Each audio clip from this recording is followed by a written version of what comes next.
What is going on, Emerson? We're back again with another video. In today's video, we're going to be talking about the Seattle Mariners. Now, this team is a very interesting squad on paper. They've had a lot of success the last couple of seasons, at least compared to years past, because, they haven't had much success, to be honest, in franchise history. We got to remember, this is a team that has still never gone to a World Series before, so yeah, there's not really a lot of success here. So, take a look at their last couple of years. I want to start, with this kind of decade. 2020 had an interesting season. 2021 had a pretty good season at 90 wins, 72 losses. They come back again, same kind of season, get in the postseason last year, beat the Blue Jays in a pretty good wild card series, had to come back in that series as well. They're down so many runs, came back, won against that series, played the Astros, a really close series right there. I've talked about that multiple times in that one. Insanely close 3-0 series they lost. Then 2023, they're like one game out of a wild card spot, 88 and 74, unable to make it, which is kind of unfortunate because with the new format, you think, they'd have a shot to get in, but, they kind of lost on tiebreakers and lost some key games at the end of the season. Their last three series were the Rangers twice, I think the Astros once, or vice versa, or something crazy like that. So it was an extremely hard end of the season. Yeah, 2024, I expect this team once again to be good. I talked about this with the Yankees. Right now, my current predictions, I think Seattle is the 7th team in the AL. I think them and the Yankees are going to be fighting for that 6th seed, in my opinion. Just because I think these teams,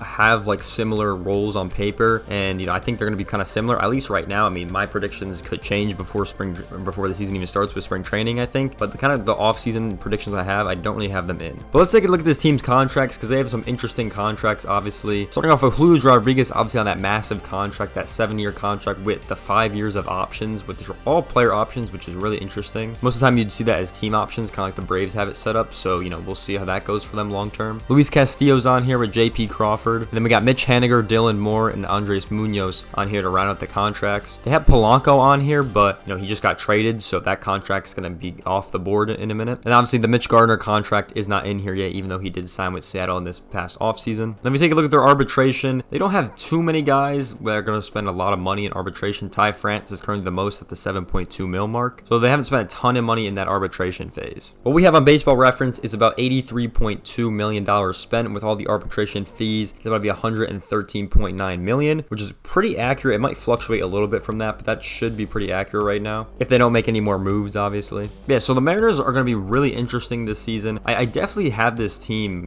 in the mix, definitely. I just really want to see how this team's going to perform and play, because they have good players. I mean, don't get me wrong, this team is a solid team the last 3 seasons. So we're looking to make that 4 and try to get back in that postseason. Now, I want to take a look at this team's prospects. Now, the Seattle Mariners have 3 prospects in the 2024 top 100, and these guys are pretty solid. We're going to start off with their 37th ranked prospect, Cole Young. Currently, he is in high A ball. He got drafted in 2022 in the first round, the 21st pick from Seattle. His ETA is currently 2025. And taking a look at his stats last season, obviously was an A ball to start out 2023, batted 267, so pretty solid overall in 78 games. And then went to high A for 48 games and batted 292, so definitely played a little bit better in high A, which is interesting. I don't know why that happens with a lot of players. Like, they start doing okay in some situation and they get called up to like a better team or a higher level competition and they somehow play better. Maybe it's the less games. Obviously it's like 30 less games, maybe it's that. Yeah, definitely had a solid season for sure. So gonna be interesting where he's gonna be in the 2024 season, if he's gonna make that AA team. We're gonna wait and see on that, but should definitely be a solid prospect.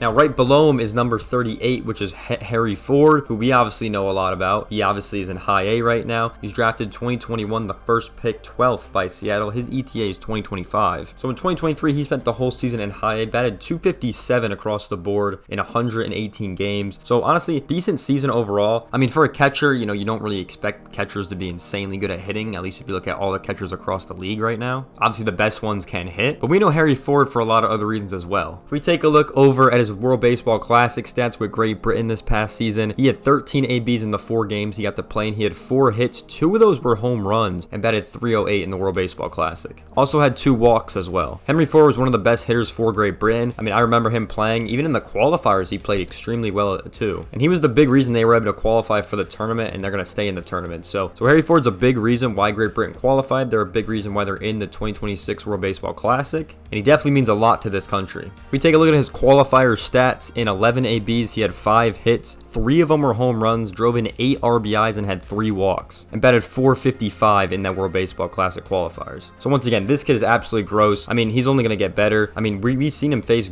decent talent. I mean, those games weren't easy in the qualifiers and in the actual tournament. So I'm really excited to watch this kid in the league. Ranked number 87 in the rankings, it's Emerson. He's currently an A-ball. He was drafted in 2023. He was the first round pick for Seattle at 22. His ETA is 2026. And obviously, since he was in that draft last season, he only got to play 24 games, but he did extremely well in those 8 games in rookie ball. 536 batting average, which is absolutely insane. Then he went up to high A for 16 games, batted .302. So this kid was already insanely good in the minor leagues, and he's only 18 years old. He's looking to have a solid future moving forward, and I'm excited to see where he goes in 2024. We'll see if he gets to that AA team and see how he does, but definitely going to be a solid prospect. So as you can see from the top 100, we have their last 3 first-round picks on here. So this is really good drafting from Seattle. I just wanted to say that real quick because a lot of other teams don't really have that. Their first-round picks, didn't sign, or they're busts, or they're not even on the top 100. So this is pretty solid from Seattle being this consistent with their picks, throughout the seasons. So if we go ahead and look at this team's depth chart on paper, this team is pretty good. Like they look solid for sure. Luis Castillo and George Kirby, I'm really impressed by. George Kirby, I mean, for me, is one of their best pitchers. I really like him a lot. Definitely